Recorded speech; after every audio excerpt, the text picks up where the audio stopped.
Hey guys, Charity Funk here, and I figured I would do a video because this wall was so cool. I'm here in Ottawa with my husband. He's performing at the Shankman Art Center. Super fun. He's a magician. Magic! So fun. And I wanted to actually talk to you about I have a happy charity list. It's all the things that I do to create happiness in my life, but I also have a charity don't do list.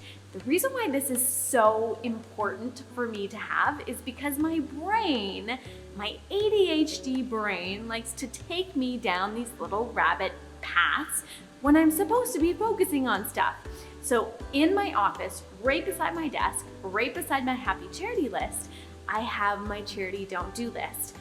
On that list, it consists of things that I typically like to do when my brain decides that I'm no longer interested in the task at hand, such as writing an outline for a video or whatever it may be. Something I should be working on. Not should be, because I don't like saying should, but that I actually want to be creating. My brain likes to say, hey, why don't you jump on Facebook? Hey, why don't you go on Instagram? Or I have a way better idea. Why don't you go and organize your entire house, even though I'm a little OCD and my entire house is already organized. So this is such a great tool because often when we find ourselves not wanting to do the task at hand, our brains come up with other things that actually feel way better to us. Now, I know some of you, tend to go to eating chocolate maybe, or doing things that aren't necessarily the things you truly want to do, but that your brain tells you are more exciting. Now, the reason why our brains tell us that it's more exciting is because it gives us a little bit of a dopamine hit, which we really like. So the way that I avoid doing this is I set my timer for a time limit that works for me.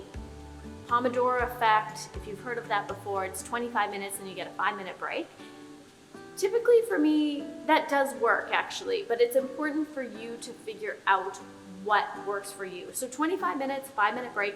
During the 5 minutes, if I want to go and do a load of laundry, if I want to go on Instagram, these are things that are important that I schedule into my day instead of, or I have after 5 o'clock or 4 o'clock, whenever I finish my workday, I can go and do these things, but not during the time that I want to be creating something else more purposefully and more focused. So this is a way for me to keep my brain focused.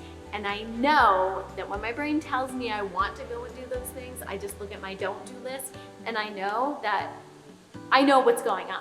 I've caught on to my tricky little brain. So if you find you get distracted easily, maybe try this technique. Write down the things that you often get distracted by, the things that you feel better doing usually and are more apt to wanting to do when you are trying to focus in on a task that may not come super easily to you. So I encourage you to do this. If you like this video, please subscribe, like, share, do all that fun stuff. Tell me what is on your don't do list. Tell me what's on your happy do list. I'd love to hear that. See you later.